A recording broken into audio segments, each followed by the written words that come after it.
இயேசுவின் ரத்தம் ஜெயம். Praise the lord my dear brothers and sisters. இந்த நாள்லையும் ஆவியானவர் உணர்த்தின காரியம், தேவனுக்கு எதை கொடுக்கிறோம்.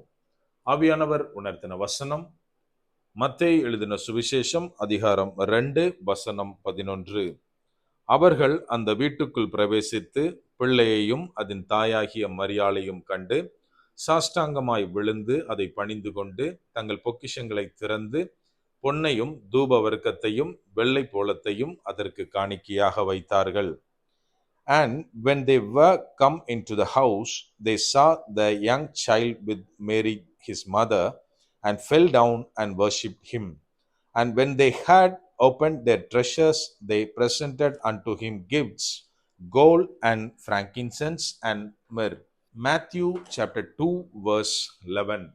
எனக்கன்பானவர்களே, இந்த இடத்திலே என்ன வாசிக்கிறோம் அப்படின்னா, இந்த சாஸ்திரிகள் இயேசு கிறிஸ்துவை தரிசிக்கிறதை அதன் தாயாகிய மரியாளோடு கூட அவங்க பார்க்கிறாங்க.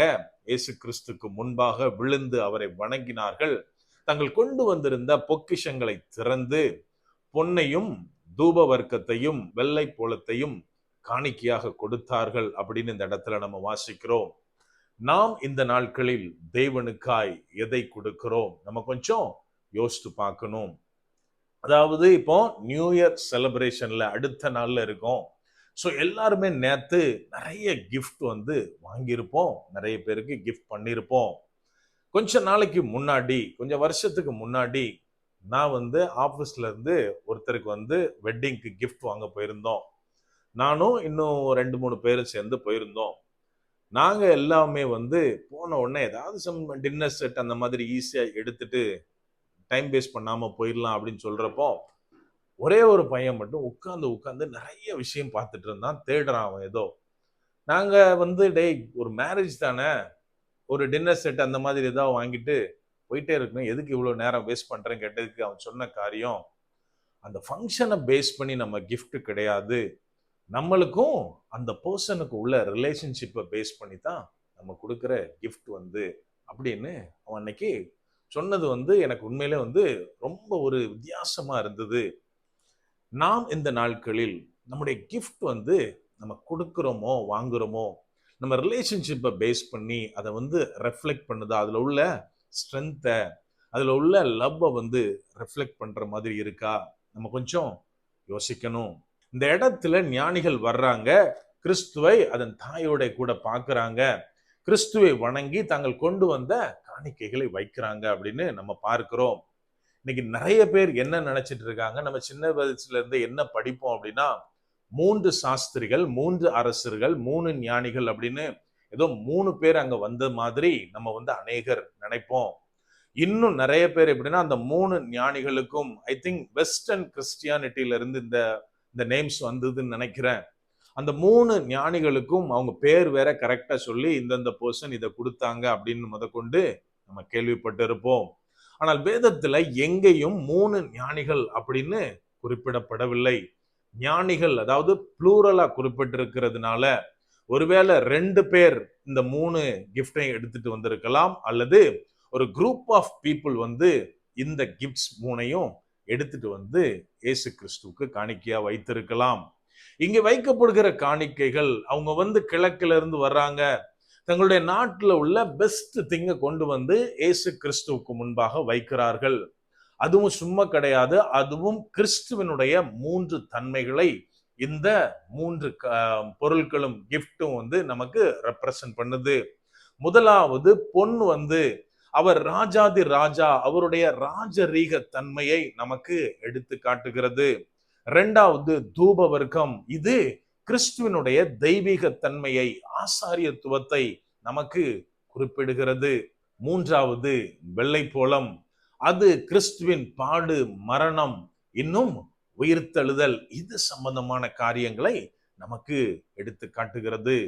எனக்கு அன்பானவர்களே, இந்த ஞானிகள் அவங்க கிட்ட இருந்த பெஸ்ட் திங்க கொடுத்தாங்க. நாம் இந்த நாட்களில் தேவனிடத்தில் எதை கொடுத்து கொண்டிருக்கிறோம்? இன்னைக்கு நிறைய பேர் நினைக்கலாம், பிரதர் நான் கமிட் பண்ணியிருக்கேன் பிரதர், கிறிஸ்துவுக்காக தேவனுக்காக நான் மாசம் மாசம் பொருத்தனையாக சம் அமௌண்ட் கொடுப்பேன், இந்த மிஷனரிகளை தாங்குவேன், இந்த ஊழியத்தை தாங்குவேன், இன்னும் என்னோட டயத்தை நான் தவறாம கொடுப்பேன். இன்னும் அநேக காரியங்களை சொல்லலாம். இதெல்லாம் சூப்பர் தான், வெரி குட் தான். இதன் மூலமாக சுவிசேஷம் அறிவிக்கப்படும், தேவனுடைய ராஜ்யம் கட்டப்படும். ஆனால் நமக்கும் தேவனுக்குமான உறவை இது ரெப்ரசன்ட் பண்ணுமா? நம்ம கொஞ்சம் யோசிக்கணும். இதெல்லாம் ஓகே, இதெல்லாம் வேணும் தான், சுவிசேஷம் அறிவிப்பதற்கு இதெல்லாம் முடியாது. ஆனால் தேவனுக்கும் எனக்குமான அந்த ரிலேஷன்ஷிப்பில் இது என்ன செய்யும்? நம்ம கொஞ்சம் யோசிக்கணும்.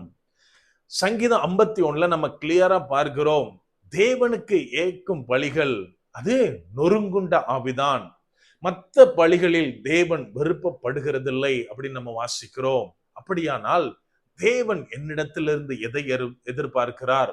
நான் கொடுக்கிற தசம பாகத்தையா, நான் கொடுக்கிற காணிக்கையா, நான் கொடுக்கிற செலுத்துகிற பொருத்தனையா? இதெல்லாம் அவருடைய ராஜ்யத்திற்கு உதவுமே ஒழிய அவர் எதிர்பார்க்கிறது என்னுடைய ஆவியை.